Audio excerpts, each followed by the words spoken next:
Hello, hello mga kabsat! Halika kayo't samahan nyo na naman ako sa aking A Day in My Life as a Housewife. Ayan nga ang ating fur baby ay ating pinapaliguan. Ang pangalan nga po pala ng aming fur baby ay si Daniela.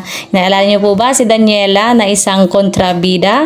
Pero ang aming si Daniela ay napakabait at napakabehave paliguan. Ayan nga po ay sinasabon ko siya ng kanyang sariling sabon kasi napapansin ko medyo may amoy-amoy na siya at medyo may mga kuto siya. Ayan, binanlawan na natin siya.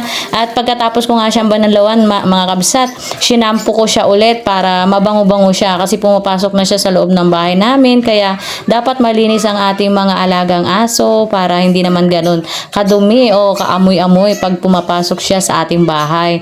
Ayan nga po, pakakuskus-kus-kus ko siya kasi nga medyo maalikabok na siya eh. Yung kanyang paa kanina nakita ko madumi-dumi na kasi nga nakakalabas din siya minsan sa kalsada para mag-uo. Pero as a responsible for parents, sinusundan ko po ang aking alagang aso para damputin ang kanyang uo at itapon sa tamang tapunan. Ayan, binabanlawan na nga natin ang ating alaga kasi giniginaw-ginaw na siya. Ayan, mabango na si Daniela, pinupunasan na natin siya.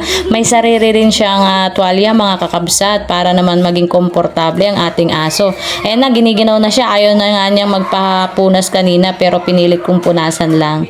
Thank you for watching. God bless!